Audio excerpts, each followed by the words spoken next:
I lived like a forgotten mother for 10 long years.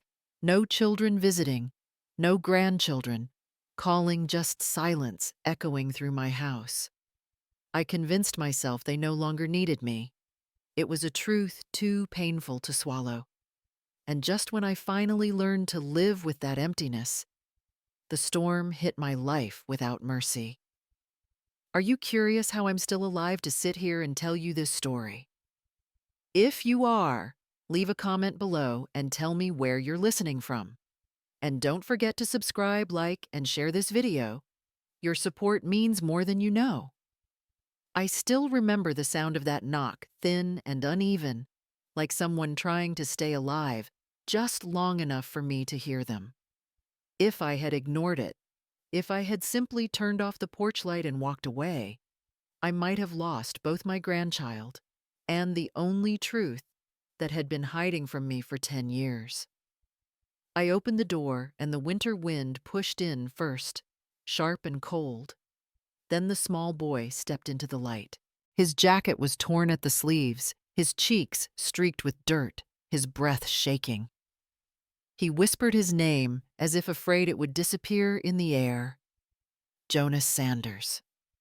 Then he looked up at me with wide, frightened eyes and called me Grandma as if the word itself might save him. For a moment, I was sure he had the wrong house.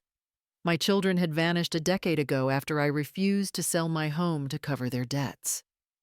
No calls, no letters, no explanations.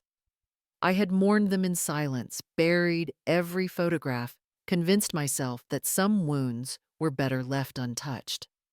So when this trembling child claimed to be mine in any way, my first instinct was to step back and protect what little peace I had left. But Jonas kept talking in that small, quivering voice. He said someone watched his house every night. He said his mother told him that only I could save them. I wanted to tell him he was mistaken. I wanted to tell him I had no son left to have a child like him. Yet there was something in his eyes that held me still. Fear, mixed with a strange kind of hope, as if he had walked miles holding on to the last sentence he believed to be true. Then he said 2 words that shattered everything. Little Hawk. At first it slipped past me like an echo from a forgotten life.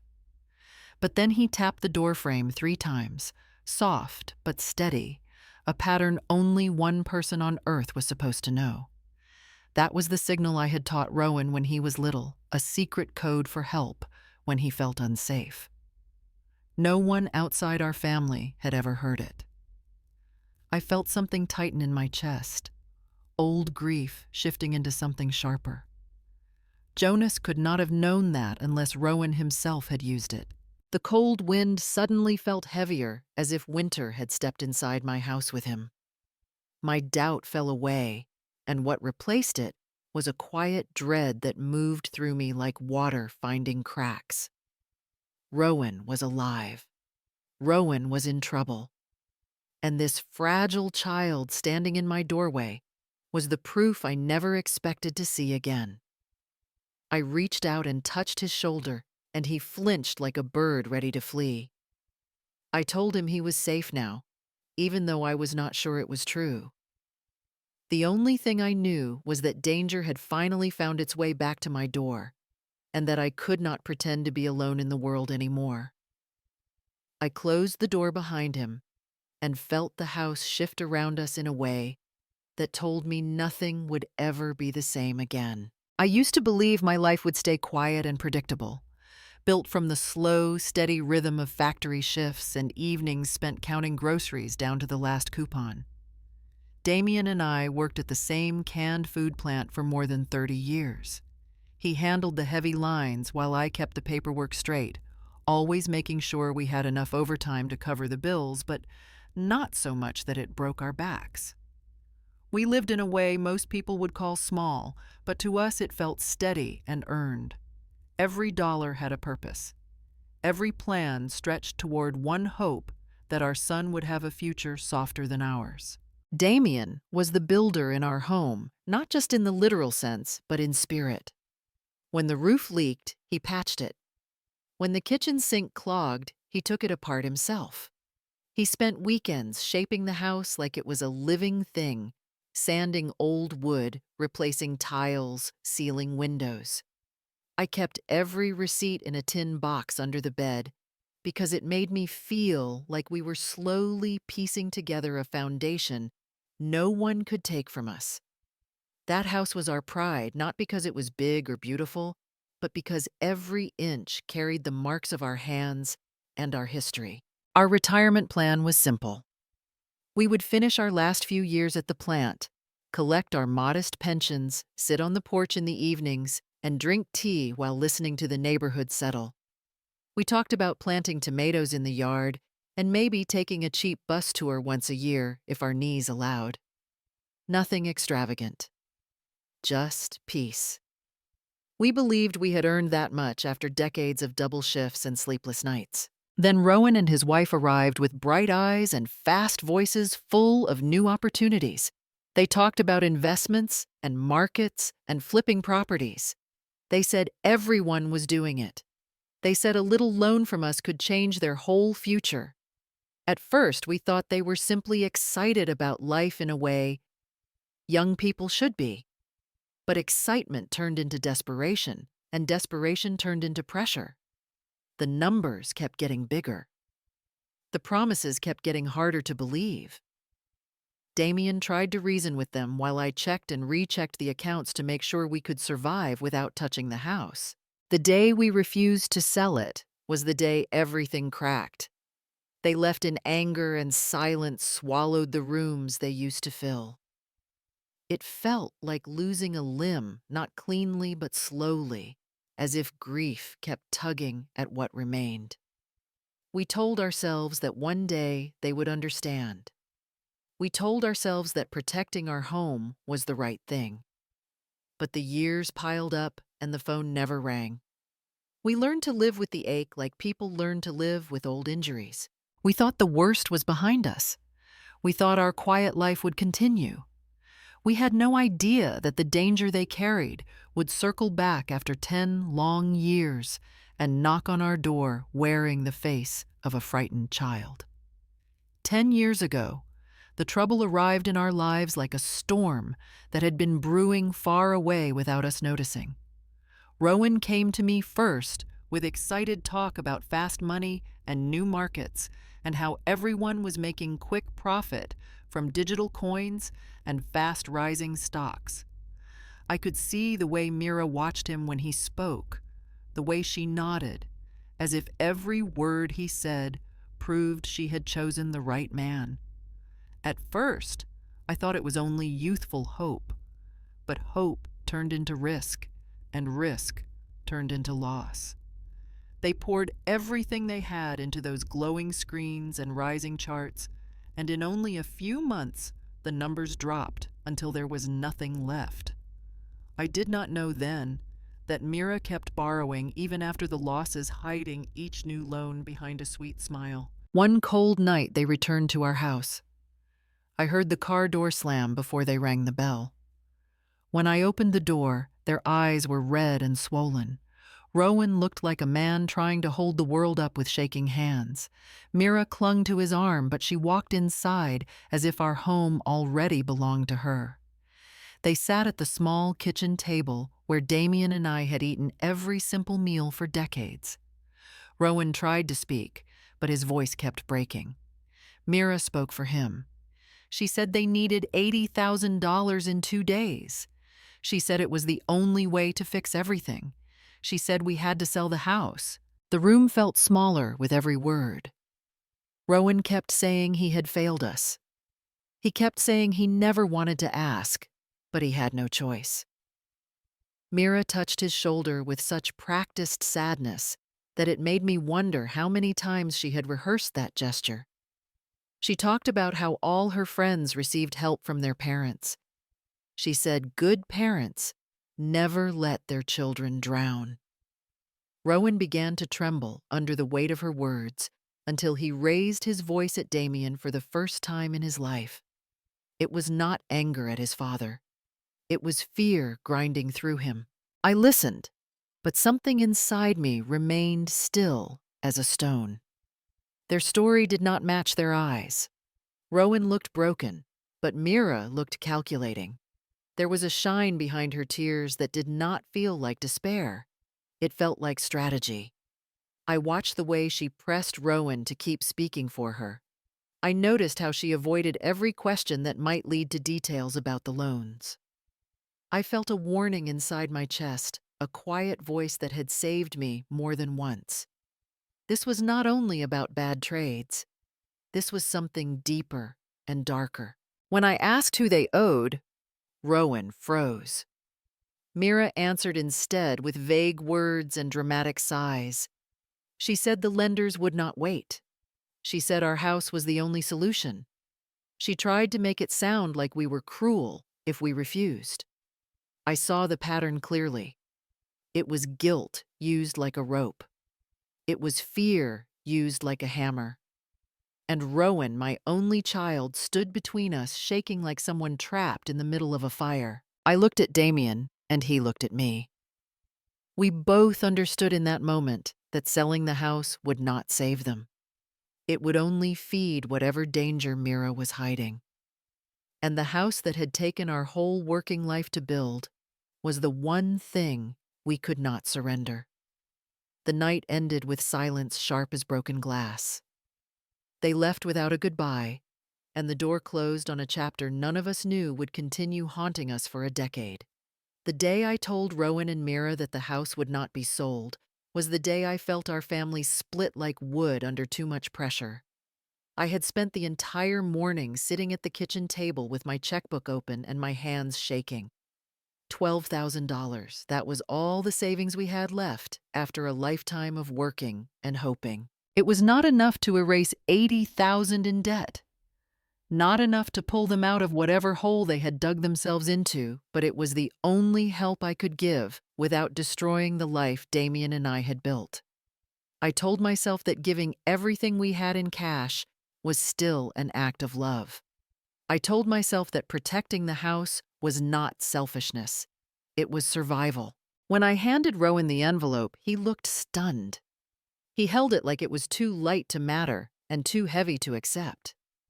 Before he could speak, Mira stepped forward, and her face changed in a way I had never seen before. Her voice rose sharp and cutting.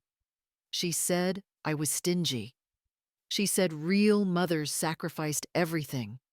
She said I cared more about old bricks and wood than my own son.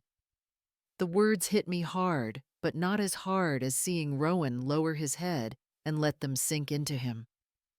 He looked at me with eyes clouded by confusion and shame. He said he felt like I was choosing myself over his future. I wanted to shout that his future mattered more to me than my own life. But he was already slipping away from the boy I raised. The argument grew breathless and frantic. Mira paced the room like a storm gathering strength. Rowan tried to stay calm, but Mira gripped his arm and pulled him back into her anger. She accused me of ruining their last chance. She said her parents would never treat her this way. It was guilt sharpened into a blade, and she used it without hesitation. I felt the air thicken with something heavy and irreversible. I knew then that whatever had pushed them into debt was bigger than they admitted. Desperation can twist a person, but this was something colder, something practiced. When they finally stormed out the door, the night swallowed them quickly. I watched from the window as their car sped away without headlights on. I kept waiting for a message, a call, an apology, anything that might suggest they still loved us beneath all that fear.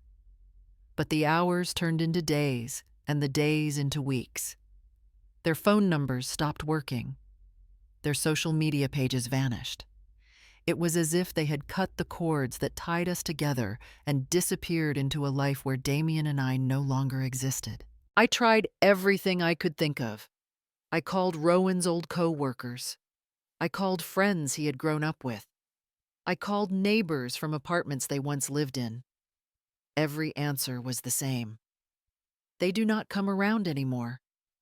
Some said it cautiously, as if afraid to say more. Some said it quickly, as if trying to end the conversation. Each reply tightened a knot inside my chest. Parents are not supposed to lose their children to the world like that. But nights grew quiet again, and the house felt too large. I learned to live with the ache because there was no other choice. What I did not know was that silence can hide danger more easily than noise, and that their disappearance was not an ending, but the beginning of a path that would circle back to my door 10 years later. There were years when the search for Rowan became the rhythm of our lives.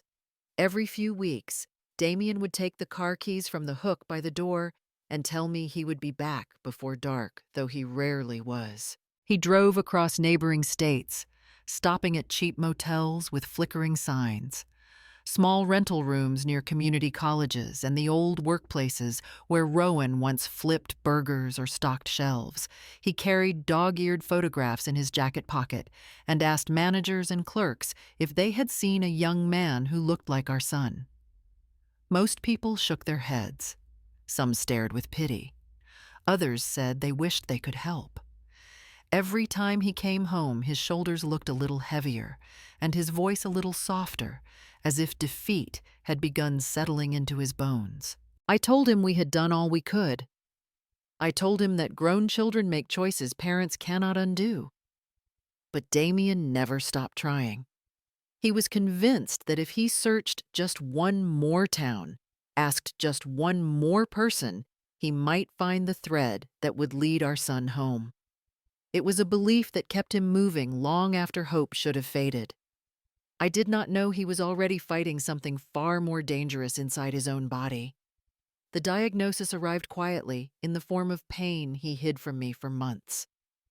Pancreatic cancer grows like a shadow that refuses to stop.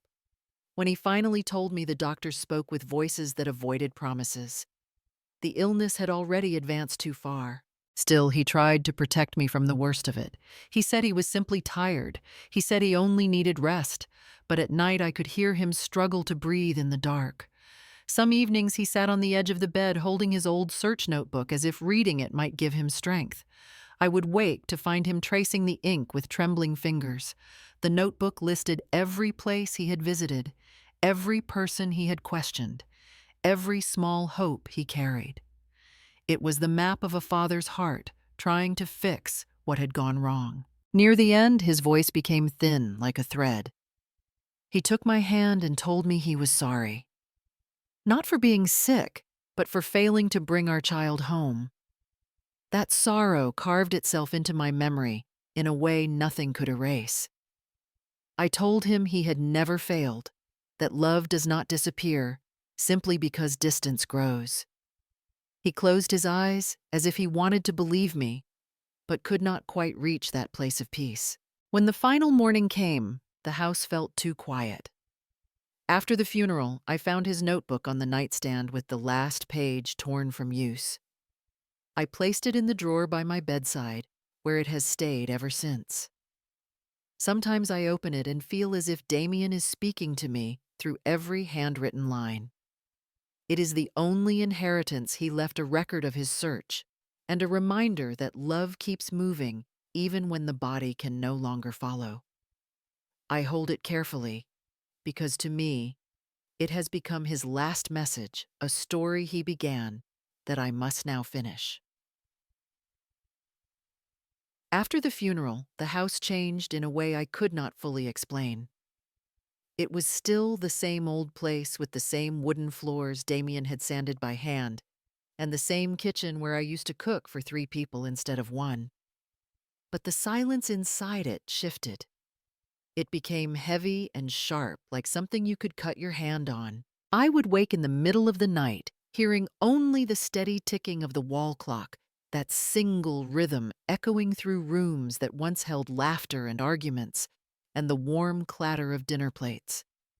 Now it was only me moving from one space to another, touching counters that still remembered the weight of Damien's hands, or the quick footsteps of Rowan as a boy. Loneliness settled into the corners and waited for me each morning like an unwelcome companion. On rainy days, the house felt smaller.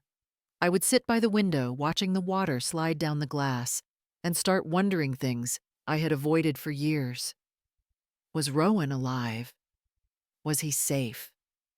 Did he still think of us, or had he folded his life so tightly around Mira that there was no room left for family? Every question carried a blade, and each time I tried to answer them, I felt myself bleed a little. The thought of searching again crossed my mind more than once, but the memory of Damien's exhausted eyes held me back. Hope had become a dangerous thing. Each time I reached for it, I risked falling into the same grief that had nearly swallowed him whole. So I taught myself not to hope too loudly. As months turned into a year, I began to fear something deeper than loneliness. It was the slow realization that maybe children truly do leave their parents behind. That maybe the love you spend your whole life building can simply dissolve once you are no longer useful. Age has a way of shrinking the world. Your circle closes. People drift. And when your own child disappears, it feels like the universe has made up its mind that you are unnecessary. I carried that fear quietly, because women my age rarely speak of it, but it grew inside me like a shadow stretching across my days. Then tonight arrived. I had just finished washing a single plate for a dinner I barely tasted. The house was dim, except for the porch light I always left on out of habit. A faint sound came from the front door. 3 soft knocks. Uneven. Hesitant. For a moment, I thought it was the wind pushing against the wood. But something in my chest told me to listen. I opened the door, and there he stood, small and trembling in the cold, a boy with dirt smudged across his face and fear sitting in his eyes like a trapped animal. "Grandma," he whispered, "Mom said only you can save us. They watch our house every night." The words slid across my skin like ice. Everything around me seemed to shift out of place. All those years of silence. All the nights of wondering. And now this child who carried my blood stood on my doorstep with a warning that made the air feel thinner. I realized in that instant that whatever had happened to Rowan had never truly left my life. It had only been waiting for the right moment to return, and that moment was standing in front of me wearing a torn jacket and calling me the name I had not heard in a decade. The moment Jonas guided me toward the place he called home, I felt something inside me tighten. The building sat behind a gas station with a broken sign, and the hallway smelled of damp carpet and old mold that clung to the air like smoke. A yellow bulb flickered above us, as if struggling to stay alive. I had spent decades in a modest working-class life, but I had never stepped into a place that felt this worn down. My shoes stuck slightly to the floor with every step, and I could hear people arguing behind thin walls, a rhythm of anger that lived here every night. Jonas clung to my hand with a grip far too hard for a child. When someone opened a door down the hallway, he hid behind my back in a way that made my chest ache. It was the instinct of someone used to fear, not surprise. Fear. As we walked farther inside, a woman carrying laundry paused and looked at Jonas with tired sympathy. She said softly that his mother was rarely home. She said the boy often wandered the hallway alone until someone told him to go back inside. She added that his father worked day and night and hardly slept. I thanked her, but her words struck me harder than I expected. I had imagined neglect in a vague, distant way, but hearing it spoken so plainly made the truth real. This child had been living in the shadows while I stayed in my quiet house, thinking my loneliness was the worst pain in the world. Jonas led me to a door near the end of the corridor. The metal was scratched, and the knob wobbled when he turned it. Inside the room, the air felt colder. It was small enough that I could have reached both walls with my arms outstretched. A thin mattress lay on the floor with no sheets, and next to it stood a table with one broken leg propped up by a stack of unpaid flyers. A single cup and a cracked plastic bowl sat in the corner. Nothing else. No books. No clothes except 2 shirts folded under the mattress. No sign of a childhood. Only survival. I stepped closer, and my breath caught at the thought of Rowan living here. My son, who once built birdhouses with Damien in our backyard. My son, who laughed so loudly it made neighbors smile. Now he was working himself into exhaustion just to keep this tiny room so his child had a door that could close at night. I saw the effort in every missing piece of furniture. I saw the desperation in every empty space. Rowan had tried to shield his son with nothing more than hard work and a thin lock, and I had not known. Jonas tugged my sleeve and pointed to a small drawing taped to the wall, a hawk with wings spread wide. The lines were shaky but familiar. Rowan had drawn the same bird for me when he was 10. I felt my heart pinch as if someone had reached inside and turned it slowly.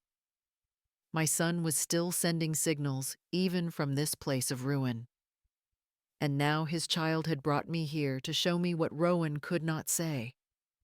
I realized that the danger he feared had already entered their lives long before tonight. And I understood that bringing Jonas back to my house was only the first step in a storm I was just beginning to see. Jonas sat on the edge of the thin mattress with his knees pulled to his chest. His small hands trembled as if the words he carried were heavier than his body. When I asked him gently what he meant about someone watching the house, he swallowed hard, then whispered in a voice that barely reached the air around us. They do not come inside. They just stand there every night. Mom tells me not to open the curtain. For a moment, I could not breathe.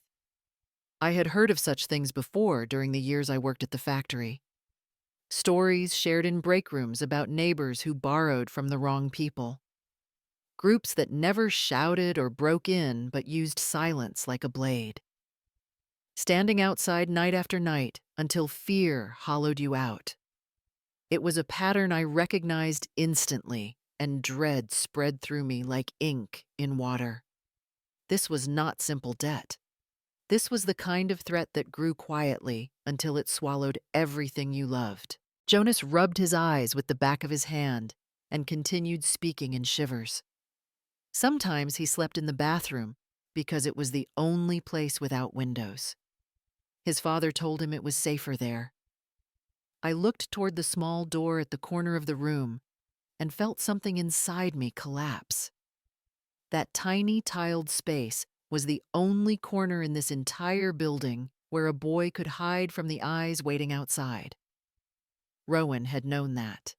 He had chosen the one place no shadow could look in. In that moment, I saw my son clearly. Even drowning in trouble, he had still tried to protect his child with the only shield he had left. Instinct. Jonas leaned into me and spoke again, softer this time. Dad said to remember the little hawk signal if I ever needed help. The words struck me like a blow. I had taught that signal to Rowan when he was small. 3 knocks, meaning danger. A forgotten code we used for games and secret promises. And Rowan, after all these years, had passed it down to his son. My throat tightened, as if all the years of distance closed in at once. It meant he had not forgotten me. It meant that somewhere in his fear, he still believed I would come if called. Then Jonas added something that felt like the final thread, connecting the past to this moment. He said his father talked about me sometimes, told him I used to bake cornbread every Sunday, told him I never let Rowan walk home alone after dark. And Mira, despite all her distance, would sometimes tell the boy that if he was hungry, he could always go to his grandmother's house because she would not let a child starve. Maybe she meant it mockingly, or maybe she meant it in desperation. But to Jonas, those words became a map. He said he wanted to find me because his father always looked relieved whenever he said the name Grandma. He said he believed I was the only person who might know what to do. Hearing that from a trembling child in a broken room felt like a weight and a calling all at once. I wrapped my arm around him, and he leaned into me as if he had been holding himself upright alone for far too long. I understood then that danger was already inside their lives, and that Rowan had sent me a message through his son. Not just for help, but for hope. And hope was something I could no longer turn away from. The longer I stayed in that dim hallway, the more the truth began to rise from the cracks in the walls. People here had seen things I had never imagined, and when they realized I was Jonah's grandmother, their guarded looks softened just enough to let a few truths slip through. One neighbor, a middle-aged man carrying a bag of takeout, paused beside me and let out a sigh that felt too heavy for someone who barely knew us. He said that Mira was always live streaming outside the building, showing off handbags and jewelry. He said the comments online were full of people calling her glamorous. Then he added quietly that everything she flaunted was rented or paid in monthly installments she never managed to keep up with. Another neighbor, a woman with a baby on her hip, told me she had seen Mira come home drunk more than once. She said the woman would scream at Rowan in the hallway, loud enough for doors to crack open. She would shove him and demand cash immediately, while Rowan tried to keep his voice steady for the sake of Jonas. It broke my heart to imagine my son caught between a child who needed comfort and a wife who treated him like an ATM with empty pockets. The neighbor said there were nights when Rowan simply sat on the floor holding Jonas in his lap, while Mira raged too drunk to stand straight. The noise of that confession seemed to echo through me long after she walked away. Someone else stepped out of a door and added another truth, as if they had been waiting for the chance to speak. They said Mira often vanished for 2 or 3 days at a time. No explanation, no call, no concern. She would come back only to take a change of clothes or shake Rowan awake in the middle of the night, demanding the password to his account so she could transfer whatever crumbs remained. One neighbor whispered that sometimes she looked terrified, and sometimes she looked strangely excited, as if living 2 lives at once. No one knew which version of her was real. I listened to them speak and felt a cold recognition settle over me. I had seen Mira's online world once or twice before she and Rowan disappeared. Perfect hair, perfect poses, perfect captions about success and freedom.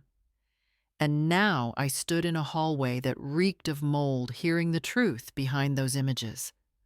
A woman who fed the internet a fantasy while stripping her own family bare. A woman who built a digital life she could not afford, and a real life full of broken promises and dangerous debts. This was not just irresponsibility. It was survival through illusion and manipulation. I felt something inside me shift. Fear mixed with anger and a clarity I had not felt in years. This was not a simple case of financial trouble. Mira was living 2 separate worlds, one built on filters and lies, and the other tangled with whatever danger had driven Rowan to teach his son the little hawk signal. I realized she had dragged my family into her storm long before I ever opened my door to Jonas. And now that storm was no longer at a distance. It was standing directly in front of me, wearing the shape of a little boy who had run out of places to hide. I stepped back out into the hallway to clear my thoughts, but the building itself seemed to whisper warnings I could no longer ignore. When I walked toward the front door of the complex, the first thing I noticed was the frame. Dozens of thin scratches lined the wood near the lock. They were shallow, sharp, and deliberate. I had seen marks like that before on houses in rough neighborhoods years ago. They were not from accidents. They were signals, a way for collectors to show they had come by, a way to remind people inside that they were being watched and would not be forgotten. My stomach tightened as I traced one of the cuts with my finger, The wood felt splintered and cold. Then I glanced up at the crooked security camera mounted above the entryway. It was an old, inexpensive model, the kind landlords bought in bulk. But what struck me was the wire. It hung loose like a vein cut open. Someone had yanked it out of place. The small slot where the memory card should have been held, only dust. I leaned closer and saw faint fingerprints in the grime and a tiny dent near the lens where someone had pressed too hard. Whoever did this had not simply vandalized it. They wanted to make sure nothing was recorded. They wanted silence again. Silence was their weapon. A sudden shift of light on the sidewalk made me step forward. Parked several houses away was a black SUV idling in the dark. The windows were tinted, but the front one was cracked open just enough for a man to lean out and smoke. He did not look at the sky or the ground. His eyes were fixed on the row of doors leading to the building. Watching. Waiting. The cigarette burned bright between his fingers in slow, even pulls. That steady stare was not curiosity. It was surveillance. I recognized the posture from stories Damien had once told me about lone thugs who followed people quietly until fear forced payment. I felt a chill crawl up my arms. The pieces began lining up in a way that made my breath shorten. Mira disappearing for days. The drunk arguments. The demands for passwords. The lies about luxury. The fear in Jonah's voice. The hollow look in Rowan's eyes the last time I saw him. And now these marks. These signs. Someone dangerous had stepped into their world long before tonight. A thought struck me with cruel clarity. What if Mira had used Rowan's name for loans? What if she had handed out his information with the same ease she handed out smiles online? What if she had signed contracts in his identity?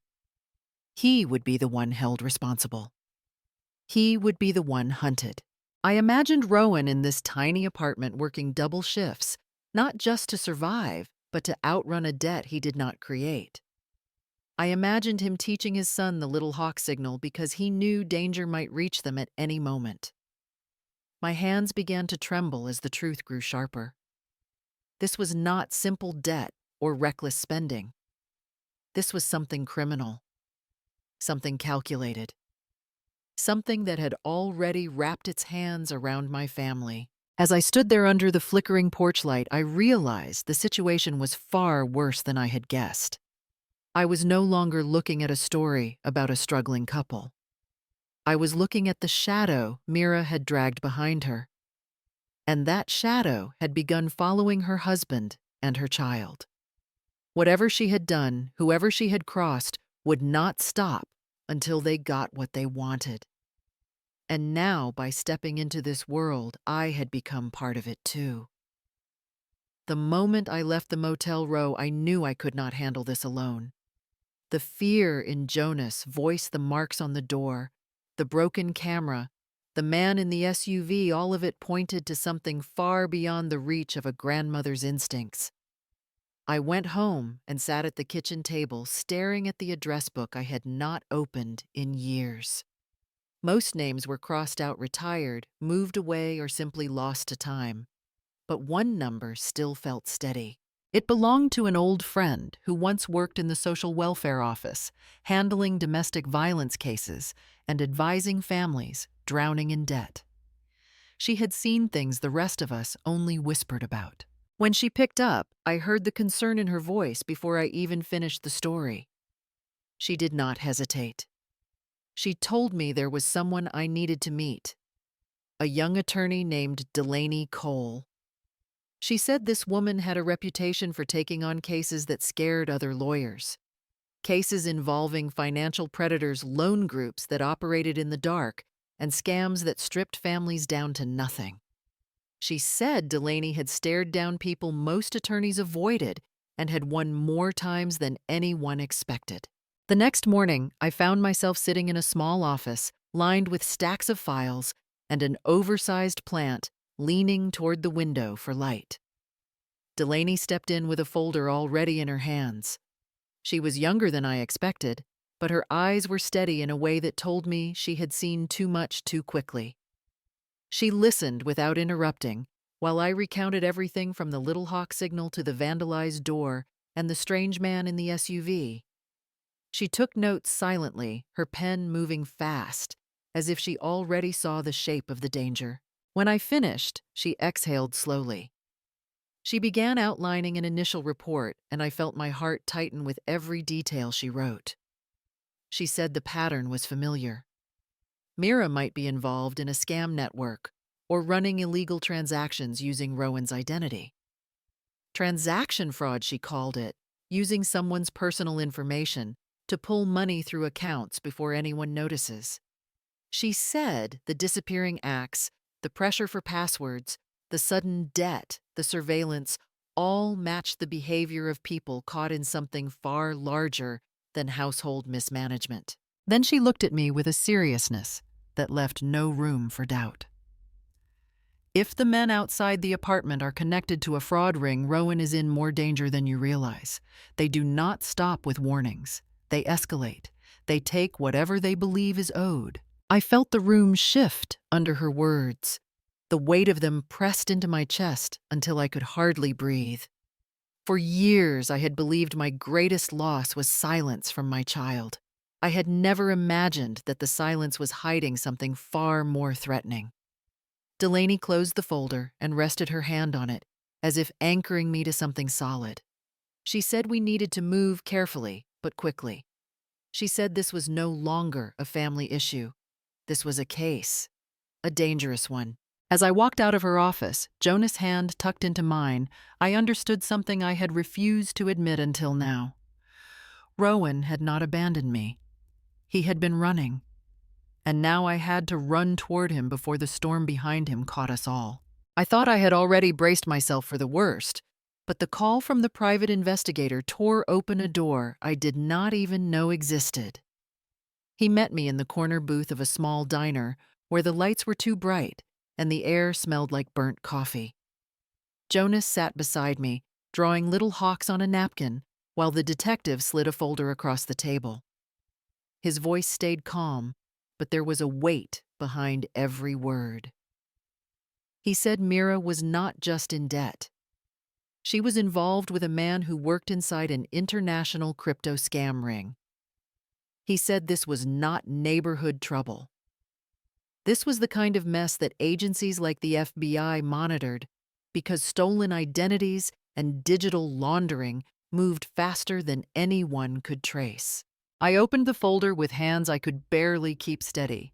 The first photograph showed Mira stepping out of a rundown motel. She walked beside a young man whose arms were covered in ink and whose wrist carried a shiny watch that almost looked real, but not quite. The detective said it was a common trick among fake crypto brokers, flashy enough to impress victims but cheap enough to replace. The way Mira leaned toward him made my stomach turn. This was why she disappeared for days.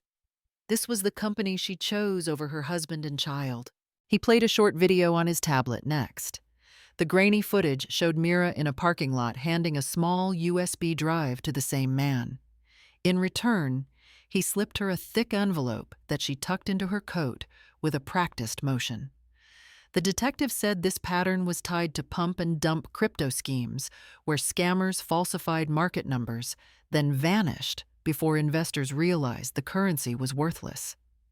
These transactions often relied on stolen or misused identities because the scammers needed clean names to move money. That detail made my skin prickle.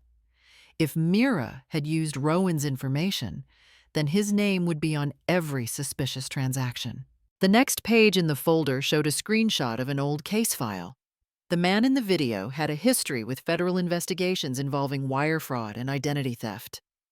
Suddenly, every missing day, every slurred argument, every demand for passwords became painfully clear.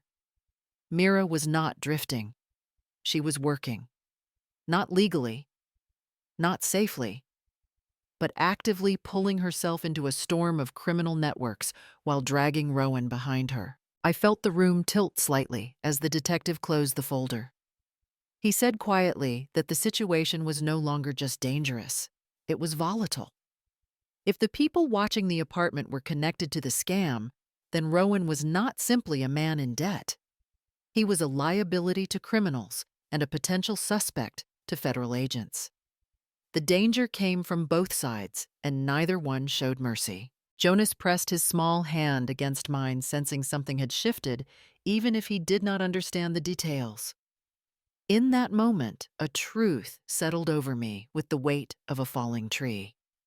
Mira had not just ruined her own life. She had handed my son to predators and left him carrying the blame. She had opened the door that led those men to his home.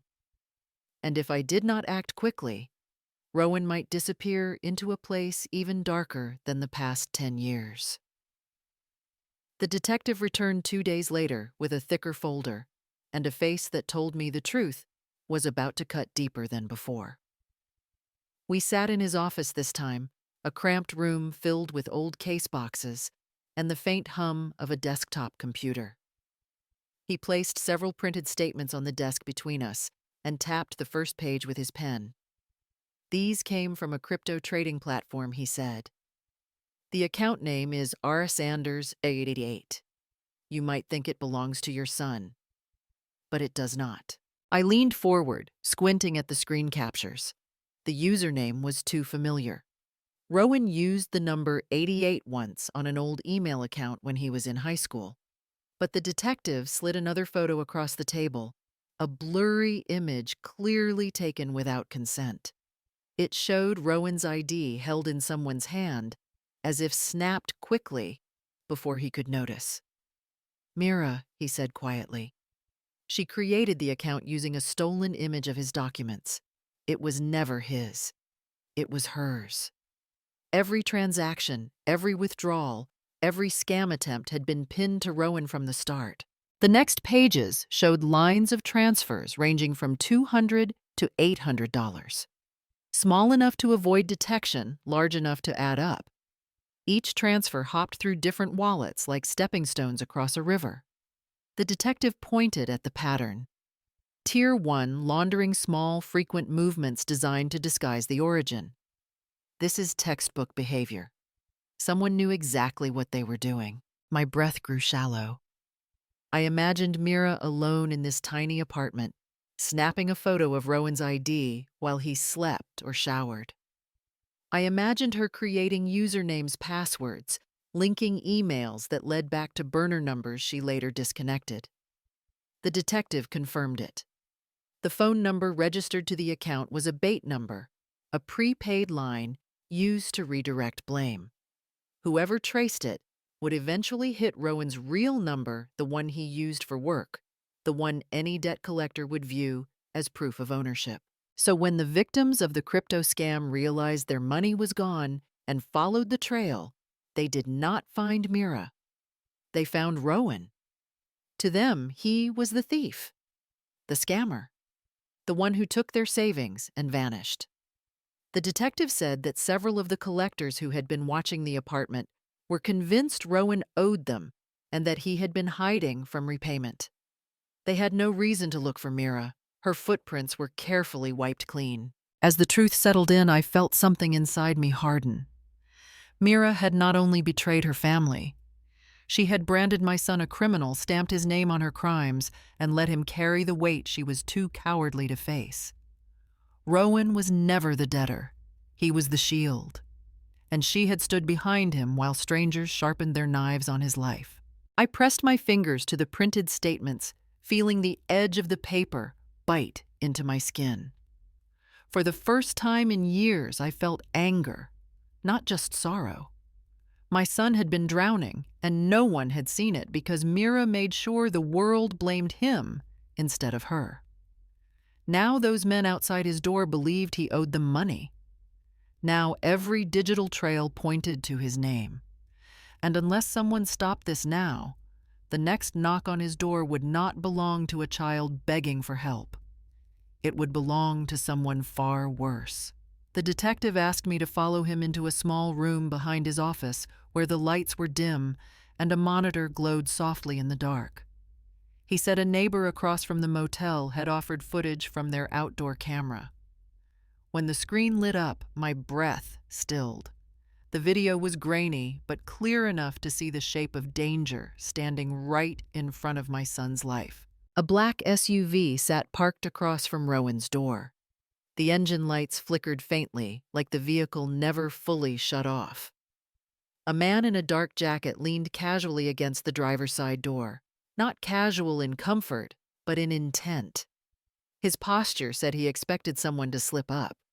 He kept his hands in his pockets and his eyes locked on Rowan's apartment, like he was waiting for a specific moment. He never knocked, never approached. He only watched, every night. The detective zoomed in on the figure.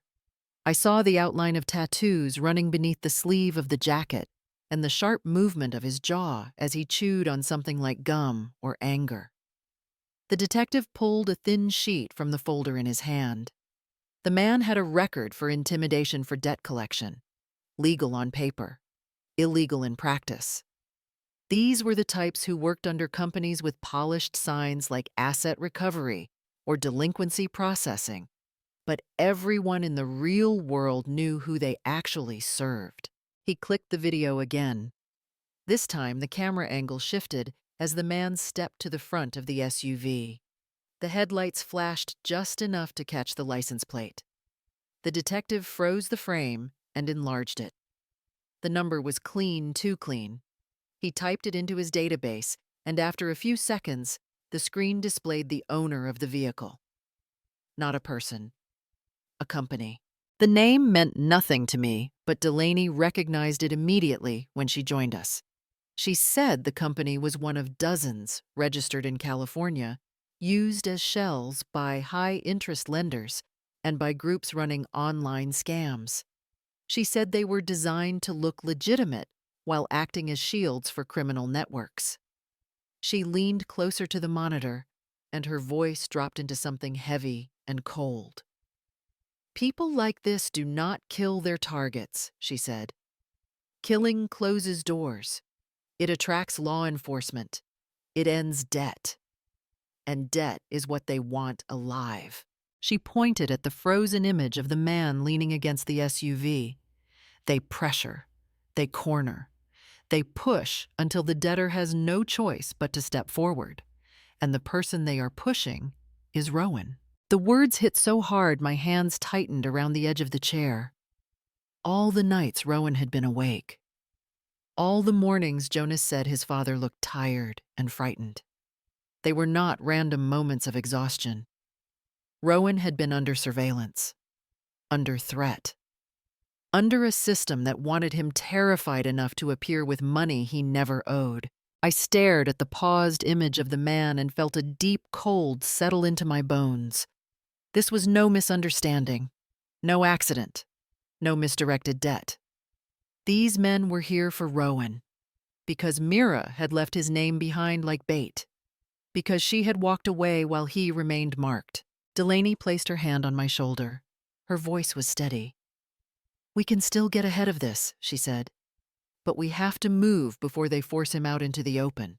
And I understood in that moment we were no longer simply uncovering truth. We were racing time. Jonas sat with his knees pulled to his chest again, as if making himself small could steady the words he was trying to release. His breath shook in that thin, uneven way that comes from remembering something a child should never have seen. I told him he was safe. I told him he could speak slowly. He nodded and pressed his palms together before he finally began. He said he had been hiding under the small table in their room the night it happened. He hid there often because it was the only place where no one noticed him. He said he heard Mira come in with her angry footsteps and then the voice of the man she had been meeting in secret. Jonas knew that voice even before he saw the man's shoes stop inches from his hiding spot.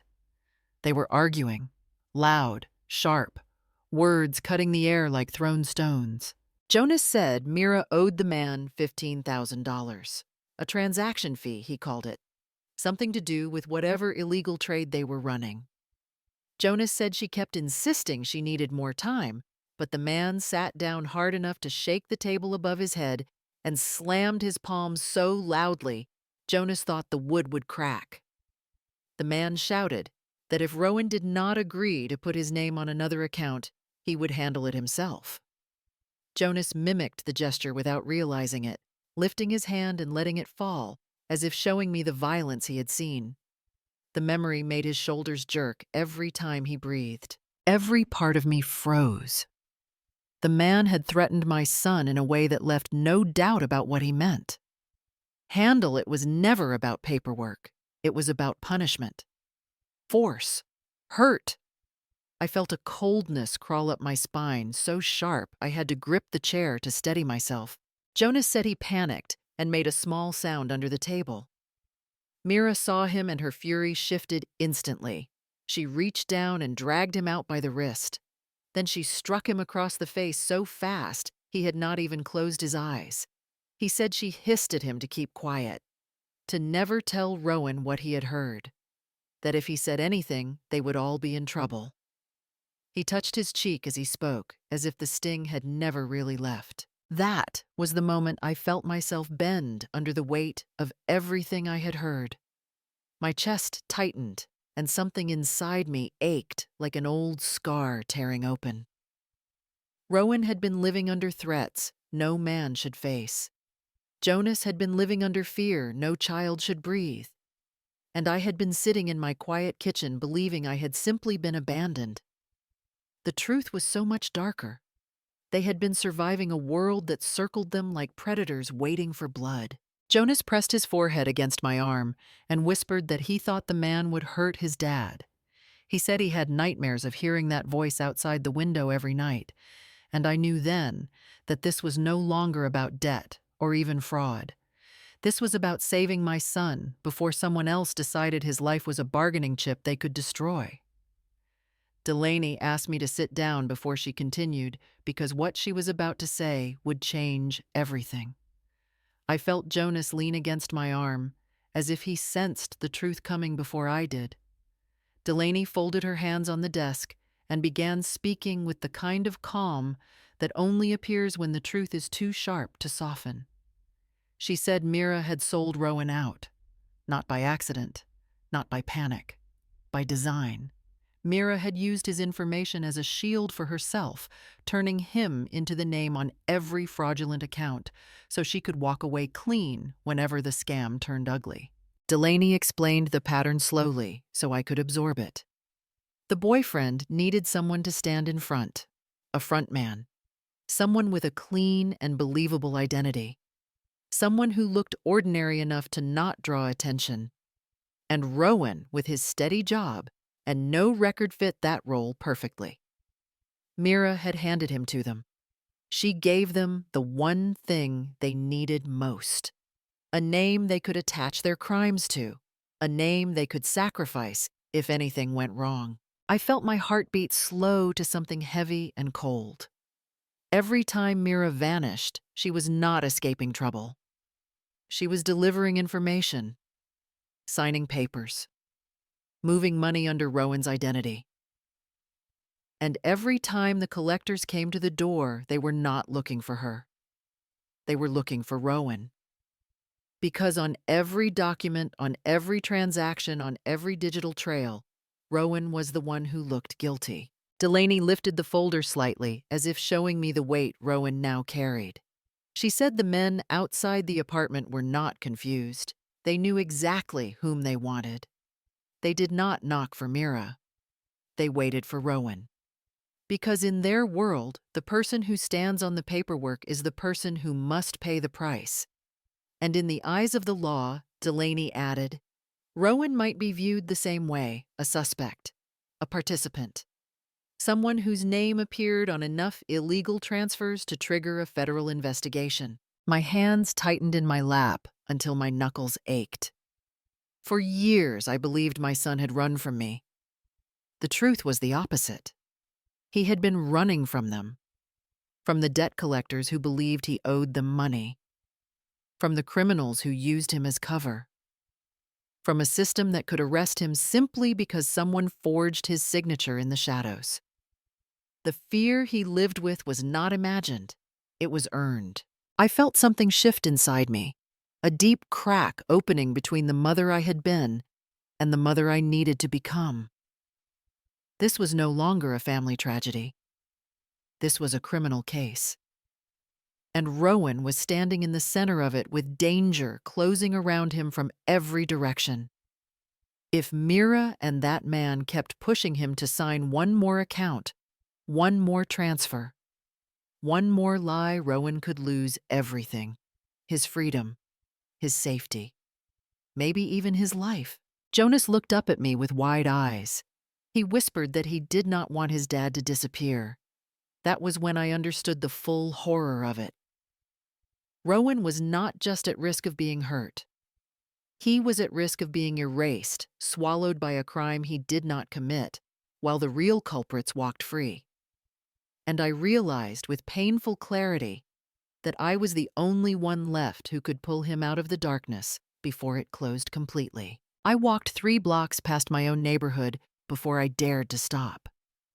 The payphone stood beside an old laundromat, humming with the sound of machines and the smell of detergent drifting into the cold night air. Delaney had insisted I use a public phone because any call to Rowan's number might already be watched. I wiped my palms on my coat and lifted the receiver. My hand shook as I dialed the numbers I had memorized years ago and never forgotten even through 10 silent years. The line clicked once, then twice. For a moment I thought he would not answer. Then I heard it. A thin breath. A fragile sound like someone surfacing from deep water after holding it too long. I said his name as softly as I could. Rowan. The breath broke into a sob. Not loud, but desperate. A sound that punched the air straight out of my chest. He tried to speak, but all that came through were broken gasps. I could tell he had been living in fear so long that even hearing my voice felt dangerous. He finally managed to say he was sorry. Sorry for leaving.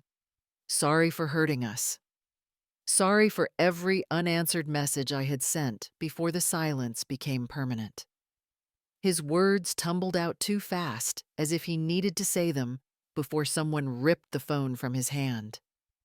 He said Mira had buried him under her debts.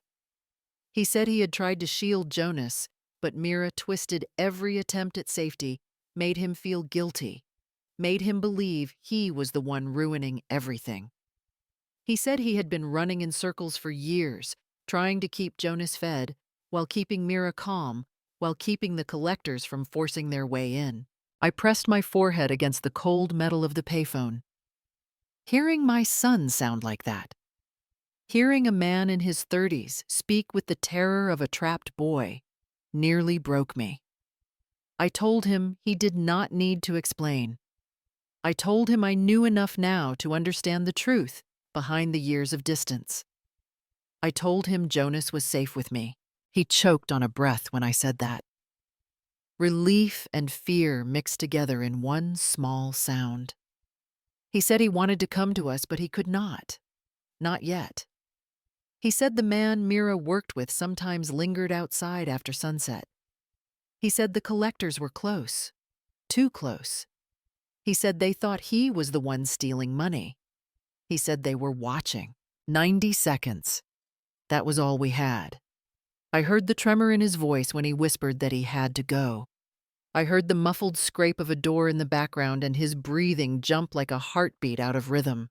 Then the line went dead. No goodbye. No promise. Just the sharp silence of a life held hostage.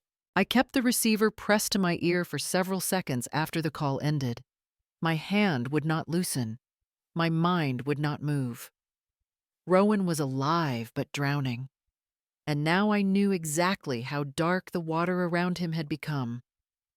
As I stepped away from the payphone, I felt something ignite inside me. Not fear, not grief. Something fiercer. A promise that the next time we spoke, it would not be in hiding. Delaney cleared a space on her desk and motioned for me to sit beside her, not across from her as if we were already working as a team. She said that if we wanted to protect Rowan, we needed evidence that spoke louder than any threat Mira or her accomplices could make.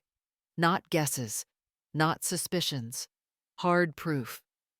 She began listing what we needed with the precision of someone who had done this dozens of times and survived every storm it created. First, she asked for every image of the USB exchange I had seen in the detective's footage.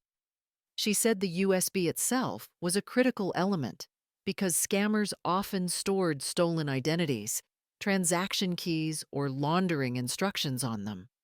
She said if Mira had handed that device to her boyfriend while Rowan was at work or far from the motel, the timestamps alone could prove Rowan had no involvement. Then she printed the statement from the crypto platform for the account named RS Anders 8. She told me to get full copies from the detective so she could compare the activity with Rowan's work hours GPS logs from his job and any phone records we could recover. If she could show that Rowan was nowhere near those transactions when they happened, we could start separating him from Mira's crimes. Next, she pulled out a small plastic evidence bag and placed it gently on the table. She said that any threatening text messages, voicemails, or screenshots of missed calls from the debt collectors needed to be saved using something called chain of custody. She explained it slowly so I would not miss a single step. Save the original file. Make a copy to work with. Document the date, time, and method of retrieval. Note who touched the file. Seal it in a bag. Store it where it cannot be altered. She said that without that process, evidence becomes useless in court, no matter how frightening the message looks. She handed me a stack of labels already printed with numbers. Everything must be cataloged, she said, or it will be dismissed as hearsay. Later that afternoon, the detective met me behind the laundromat near the motel, where Mira often met her boyfriend. We stood back near the vending machines while he discreetly angled his phone to capture a video. Mira stepped out of a blue sedan, pulled an envelope thick with cash from her jacket, and handed it to the tattooed man before taking another smaller envelope in return. The detective whispered that this looked exactly like splitting large sums of money into smaller cash amounts to avoid IRS detection. He followed her with his camera as she moved quickly across the lot. I felt a chill watching how easily she handled the money as if she had done it 100 times. When we returned to Delaney's office, she spread every file across the table. Each piece of evidence was placed into a numbered sleeve. The USB photos, the crypto statements, the video of Mira exchanging cash, the threatening messages Jonas had heard at night. Everything was organized in the order a financial crimes unit would expect. She said that once we had 10 or 12 strong entries, she would prepare a formal financial crimes packet. She would submit it to the local police first and then escalate it if they saw what she already saw. She looked at me then and said quietly that we were building a shield for Rowan. Every document, every screenshot, every timestamp. Piece by piece, we were taking his name back from the criminals who had stolen it. And for the first time since Jonas knocked on my door, I felt something close to hope. Not naive hope, not blind hope, but the kind a fighter feels when the tide begins to turn even slightly in her favor. The detective installed the hidden camera late in the afternoon while the hallway was quiet and the tenants were either at work or too tired to notice anything new, fixed to the dim corner above Rowan's door. He chose a device so small I could barely see it, even when he pointed directly at it. He said we needed something that would record clearly but stay invisible to anyone who walked by, especially the man who kept showing up after dark. I stood a short distance away, pretending to check my phone while he tested the feed. A few minutes later, the camera was live, and the detective nodded to me with the look of someone preparing for the next piece of truth to arrive on its own. The footage came in that same night. The detective called me before dawn and told me to meet him at his office. When I got there, he already had the video loaded. He hit play, and the screen lit up with the narrow hallway outside Rowan's apartment. The man appeared almost immediately, walking into frame, like someone who knew the layout too well. He stepped up close to the door, so close his breath fogged the metal. In his hand was a thick envelope. He slid it into the crack beneath the door with a deliberate push, as if he were planting something poisonous. On the front of the envelope, someone had written a number and a deadline. No explanation, no signature, just the amount owed and the date it needed to appear. The detective said this was a familiar pattern among illegal collectors who pretended to operate under business terms while threatening families into submission. Then the man lifted his fist and slammed it against the door. Once. Twice. Hard enough that the frame shook. Through the speaker, we heard his voice low and full of warning. He said the next time he came, he would not be bringing an envelope. He would be bringing a person. The implication landed like a stone in my stomach. He was not there to talk. He was there to intimidate and to promise violence. The detective paused the video and opened the envelope on the screen. Inside were printed photographs of Rowan walking to work during his night shift. One photo showed him unlocking the back door of the store. Another showed him carrying boxes in the alley. A third showed him leaving after sunrise, exhausted. The detective said these images were clear evidence of stalking under state law. This man had followed Rowan for days, maybe weeks, learning his schedule, tracing his routine, documenting his movements as if preparing for something worse. We pressed play again and watched as the man walked back to the black SUV. The detective froze the moment the headlights flashed and zoomed in on the license plate. It matched the same shell company Delaney had identified earlier, a company known for high-risk loans, illegal collections, and ties to scam operations. Now we had video connecting the man directly to that company. The detective said this was the kind of evidence police could act on, not speculation, not rumor, proof. I sat quietly, letting the truth settle over me piece by piece. Rowan was not merely being harassed. He was being hunted, watched, tracked, threatened with something far worse than debt. And every danger was the result of a crime he never committed. As I looked at the paused image of the man disappearing into the SUV, I felt a fierce resolve rise inside me. If they were watching my son, then I would be watching them. And this time, I would not be silent. I went back to Rowan's room while the detective reviewed the latest footage. The space was small and quiet in that hollow way that comes from a life lived in fear. Papers were stuffed into drawers and stacked in uneven piles on the floor, as if Rowan had been trying to keep track of everything while barely holding himself together. I knelt beside one of the boxes and began sorting through the mess.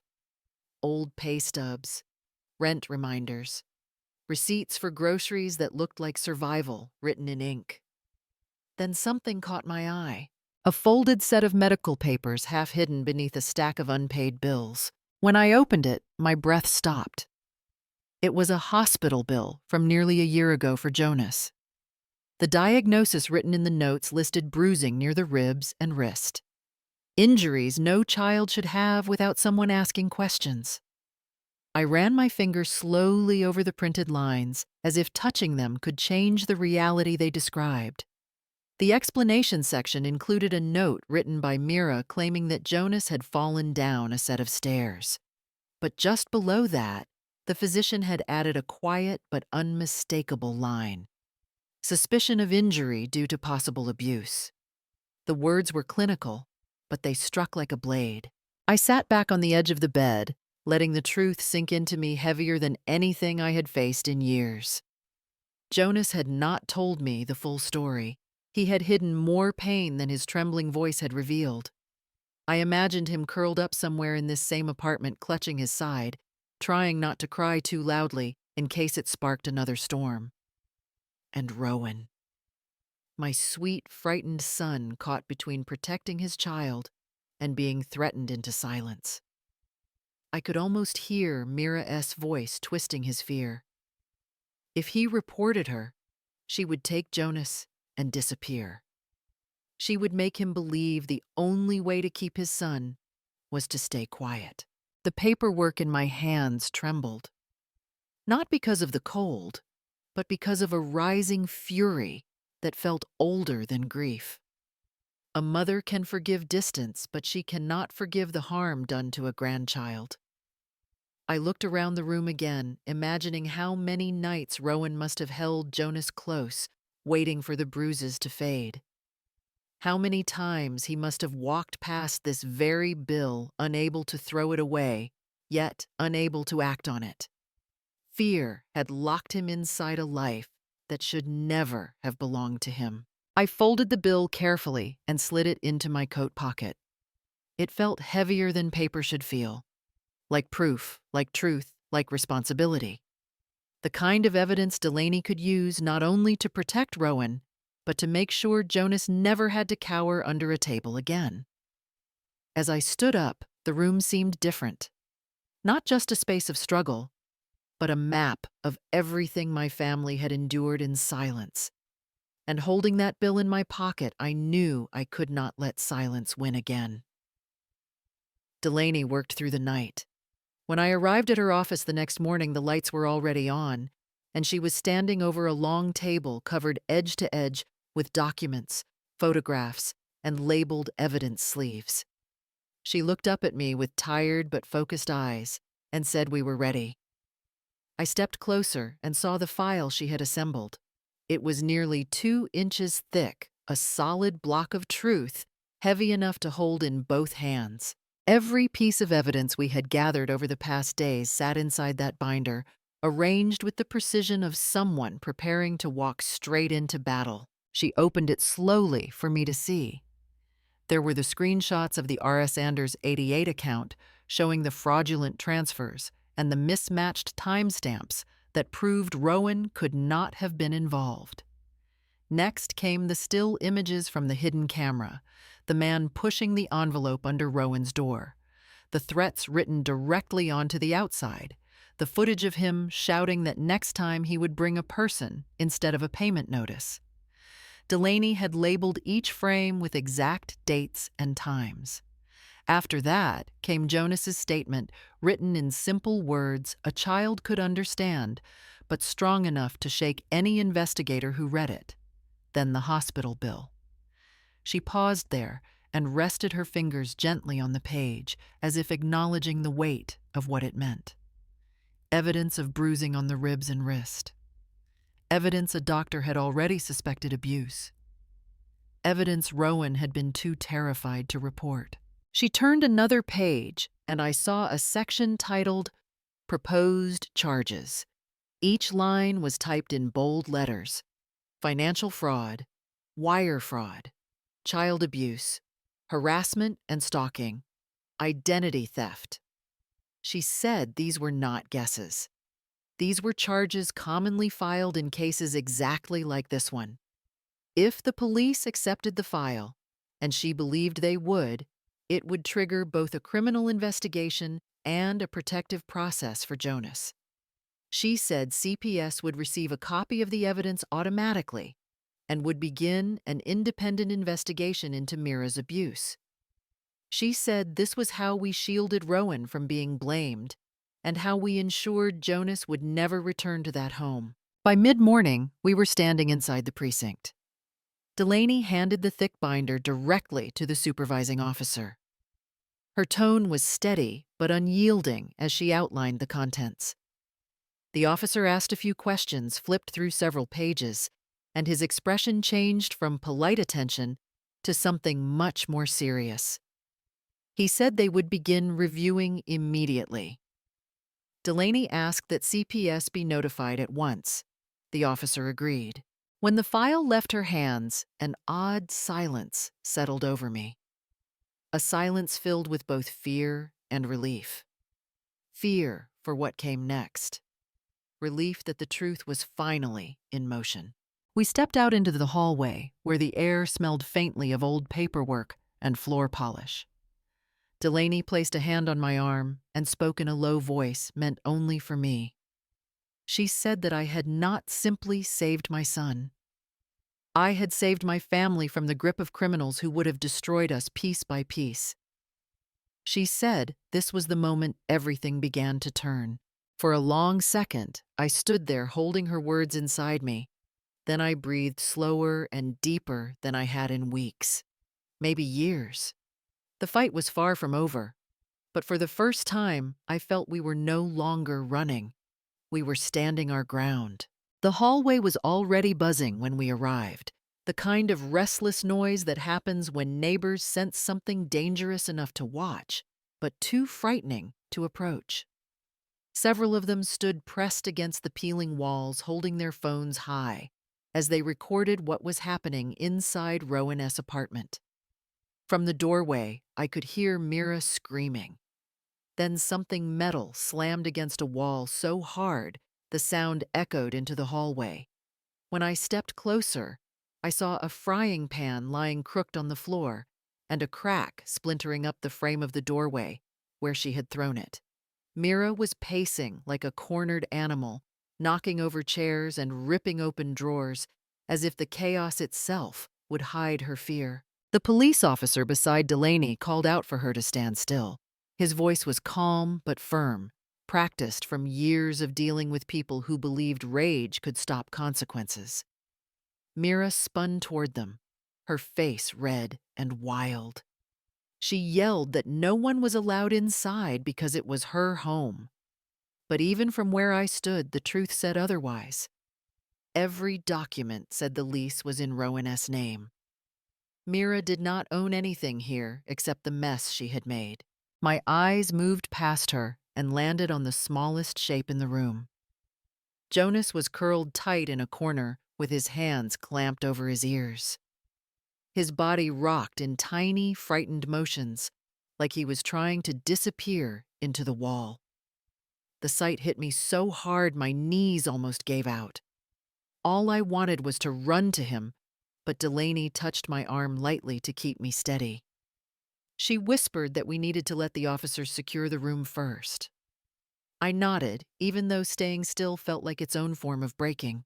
Inside the apartment, Mira kept shouting at the officers, calling them thieves, intruders, liars. She pointed at broken pieces of furniture and claimed they had done it. One of the neighbors muttered that she had been screaming like this for 10 minutes straight after a man stormed out and sped off in a black SUV. My heart clenched at that. I knew which man they meant. The boyfriend. The same shadow who had been following Rowan for weeks.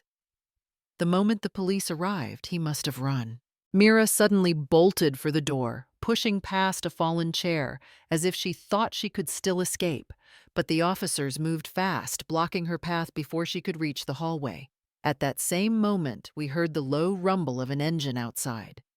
One officer looked out the window and saw the SUV turning sharply out of the parking lot. Tires screeched on the pavement, leaving a trail of dust behind it. Whoever had been controlling Mira had chosen to flee instead of protect her. The officers restrained her gently but firmly, while she screamed things that made no sense. I stepped inside at last and went straight to Jonas. He lifted his head when he heard my steps, and the moment he saw me, his face crumpled. He climbed into my arms without a word and held on so tightly it felt like he was anchoring himself to the only solid thing left in his world. I whispered that he was safe, now that no one would hurt him again. Behind me, Delaney spoke quietly to the supervising officer, explaining the charges already filed, the evidence already delivered. The officer nodded in a way that told me this scene would be the final piece confirming everything we had reported. And as I stood there holding Jonas, while Mira's screams faded under the weight of her own actions, I felt something shift in the air. For the first time, the danger was no longer closing in. It was breaking apart. The room had barely settled from the chaos when 2 more officers stepped inside. One of them, a woman with a calm, steady presence, lifted a folder and announced that she would read the arrest warrant. She spoke each charge with the precision of someone who understood the weight of every word: financial fraud, wire fraud, child abuse, harassment and stalking, identity theft. Each accusation landed in the air like a stone breaking the surface of still water. Mira froze for a heartbeat, then her face twisted into something sharp and furious. She pointed straight at me and screamed that I had set her up. She said I was an old, cruel woman who wanted to destroy her life. The neighbors watching from the hallway whispered among themselves as her words echoed hard against the broken walls. I stood still. I did not need to defend myself.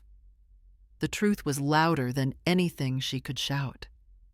The officer continued reading the final section of the warrant and reminded Mira that the charges were built from electronic evidence gathered over several days, not from opinions or family disputes.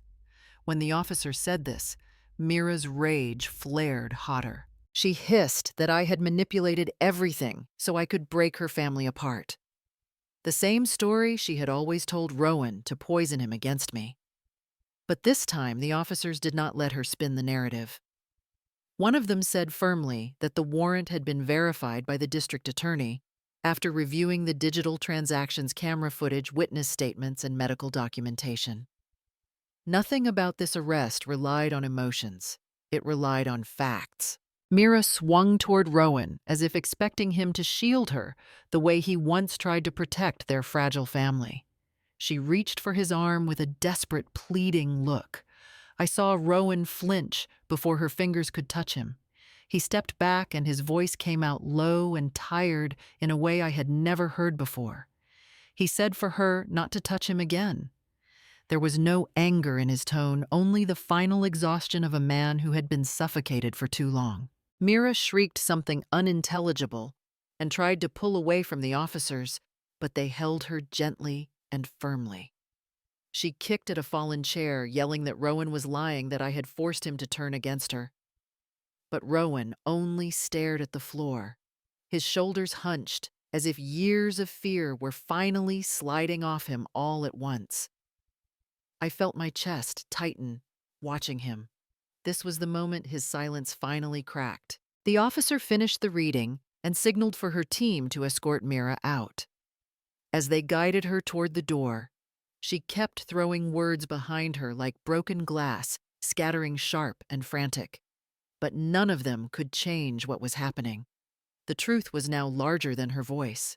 Rowan lifted his head for a moment, meeting my eyes across the ruined room. There was hurt there, and guilt, and something like relief fighting to surface. I gave him a small nod. Not forgiveness yet, but the beginning of it. Outside the hallway, cameras kept recording, documenting everything for the final time. And when the door closed behind the officers taking Mira with them, I felt the first true breath of safety return to the room. Delaney stepped forward with the calm precision of someone who had been waiting for this exact moment. While the officers kept Mira restrained, Delaney opened her briefcase and pulled out a small tablet, its screen already cued with the first piece of evidence. She tapped once, and the living room filled with the unmistakable sound of Mira's own voice. On the video, Mira was standing in a motel parking lot handing a USB drive to the tattooed man while he counted cash in a thick envelope.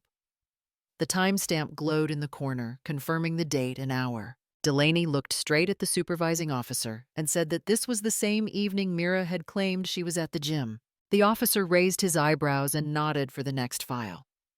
Delaney pressed play again. This time the audio came from the hidden camera placed outside Rowan's door. The voice that filled the room was low and full of threat. The boyfriend said that if Rowan did not agree to put his name on the new account, he would handle him personally. The words were sharp enough to cut through every last lie Mira tried to build. Jonas flinched when he heard it and buried his face deeper against my shoulder. I wrapped my arms around him and whispered softly, though even I could feel the tremor in my own breath. Another tap on the screen. The hallway lit up with footage from the neighbor's camera. The black SUV sat across the street night after night, with a man leaning against it staring at Rowan's building without moving. The supervising officer leaned closer, squinting at the footage. When the man on the screen shifted and the timestamp rolled into the next hour, the officer muttered that this was stalking at a severe level. Not accidental, not coincidence, a coordinated pattern. Mira's bravado cracked instantly. She shook her head so violently, her hair whipped across her face. She screamed that the footage was fake, that someone had edited it to trap her. She grabbed at her own hair and shouted that I had hired people to destroy her. Her voice grew shrill and frantic, bouncing off the walls of the wrecked room, but no one moved. No one believed her. The evidence was too clear, too precise, too consistent. Delaney didn't raise her voice. She didn't need to. She simply shifted to another angle of the same video showing Mira signing a cash transaction slip with the boyfriend's fake brokerage company. The writing was unmistakable. The signature matched the account documents. Mira's legs buckled, and she dropped to her knees, still screaming that someone had set her up. Her eyes darted around the room, looking for Rowan, but he stood still behind the officers, his expression cold and final. For a moment, the room felt frozen. Evidence sat in the air like heavy truth that could not be pushed aside. The police began gathering statements while another officer radioed for transport. Jonas clung to me tighter, and I rubbed his back to calm him, though my own hands shook from the surge of adrenaline. The last thing I saw before they lifted Mira to her feet was the realization crossing her face.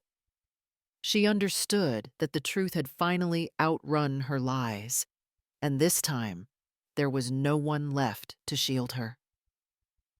Jonas had been clinging to my side the entire time the officers questioned Mira. But the moment Rowan stepped fully into the room, something inside that child broke loose. His breath hitched, then turned into a sharp cry. He ran across the floor with the kind of urgency only fear can teach.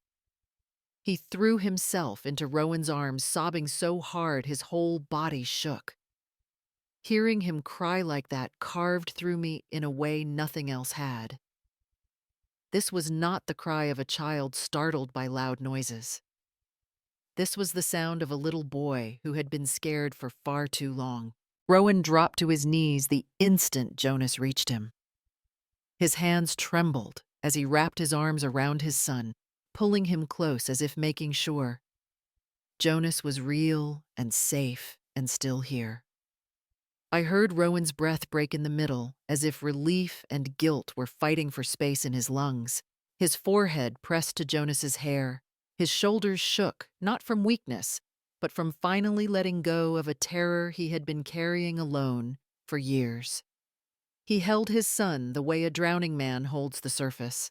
One of the officers approached slowly, kneeling beside them so he would not frighten the child. His voice softened the way people speak to someone waking from a nightmare. He asked Jonas if he was hurt or if anyone had tried to touch him. Jonas did not even seem to realize he was answering. His words spilled out raw and unfiltered. He said that his mother told him the men would hurt his father if his father refused to put his name on the new account. The officer froze for a breath. Delaney looked up sharply. Rowan held Jonas even tighter. And in that small, accidental confession, every threat we had suspected suddenly became undeniable. I walked forward and placed my hand on Jonas's back, letting him know I was there. When he turned his face toward me, it was streaked with tears and fear and something like relief. I rested my other hand on Rowan's shoulder, the three of us forming a small shelter in the middle of a wrecked room. The officers stood quiet. Even the neighbors in the hallway lowered their phones. There was a stillness that felt heavy but righteous. I straightened slowly, keeping my hand on my grandson, so he could feel I was not stepping away. Then I spoke. My voice came out steady in a way I did not expect. I told the room that no one would ever touch my son or my grandson again. The words were simple, but they carried something deeper than anger. They carried years of silence breaking apart. They carried the promise that this family would not be hunted a moment longer. For a second, no one spoke. Even Rowan looked up at me with eyes that held both apology and gratitude. Jonas burrowed into his father's chest, gripping his shirt like he was afraid someone might pull him away. I brushed his hair back gently and whispered that he was safe now. Safe for real this time. The officers exchanged glances, the kind reserved for moments when everything becomes clear. Evidence was one thing, but hearing a frightened child reveal the truth in his own voice sealed the entire case. And standing there with Jonas and Rowan in my arms, I felt something inside me settle. Not peace yet, but the beginning of it. Rowan was still holding Jonas when his gaze lifted and found mine. Something in his face broke open all at once. The fear, the guilt, the years he had carried alone. His arms loosened from around his son, and then he turned fully toward me. Before I could take a single step, he was already reaching out. He wrapped both arms around me and collapsed against my shoulder, with a sound that did not belong to a grown man. It belonged to a son who had finally reached the end of his endurance. His tears soaked into my coat. His breath trembled like it could not decide whether to keep going or give out entirely. He kept saying he was sorry. Sorry for leaving. Sorry for letting Mira twist his life into something unrecognizable. Sorry for letting me believe I had lost him forever. He said he had failed as a husband, as a father, as a son. His voice cracked when he admitted the one thing he had been too ashamed to say for 10 years, that he had left me alone to grieve a family that had not truly disappeared, only drifted away under the weight of someone else's control. I held him with both hands bracing his shoulders as though I could anchor him in place. My own voice shook, but I kept it steady enough for him to hear the truth I had carried through every empty holiday and every silent birthday. I told him I had never abandoned him. I told him he had only lost his way, and that I had been waiting for him to find the road back. When I said it, his whole body buckled again, and he cried into my clothing like the child I used to tuck into bed after long factory shifts. Behind us, the handcuffs clicked. Mira screamed his name over and over as the officers pulled her upright. She twisted against their grip, shouting that she had done everything for the family, that she had sacrificed, that she loved him. Her voice was shrill and desperate, bouncing against walls already fractured by her rage. She reached out for Rowan, as if expecting him to rescue her the way he always had when she needed another lie to stand on. But Rowan did not move toward her. He stood up slowly, wiping his face with the back of his hand. He lifted Jonas onto his hip and straightened his back in a way I had not seen since he was a teenager. For the first time, he looked at Mira not with fear or confusion, but with clarity. He spoke softly, but the words landed like a door slamming shut. He told her she had to face what she had done. He told her to leave their lives behind. He told her she would no longer hurt him or Jonas or me. Mira's face crumpled. Her knees weakened. The officers had to hold her upright as she screamed his name again, a scream that no longer reached him. Rowan turned away from her and looked back at me. His voice was raw but steady when he said that he owed me a lifetime. I reached out and touched his cheek, so he could see I believed none of this debt belonged to him. He leaned into my hand like he had wanted to do for years, but never dared. And as the officers led Mira down the hallway and the cold afternoon light spilled into the ruined apartment, Rowan whispered one more time that he was sorry. I answered him not with anger, but with the truth we had both fought our way back to. We were a family again, and no one would tear us apart anymore. Karma did not arrive with noise. It arrived with paperwork handcuffs and the kind of silence that follows when a person's lies finally collapse under their own weight. Mira was led out of the apartment complex with her wrists secured, her eyes wild, her voice shattered into broken shouts. No one listened to anymore. The charges read out to her were not abstract words. They were the truth she had built with her own hands: online fraud, child abuse, identity theft, conspiracy with predatory lenders. Every step she took down that hallway sounded like a debt she had created coming back to collect. Her boyfriend, the man who had threatened Rowan and stalked our family for weeks, vanished the moment the police lights flashed at the scene. He left behind nothing except a trail of illegal transactions and a mountain of debt in Mira's name. The detective later told us it was common in these scam circles.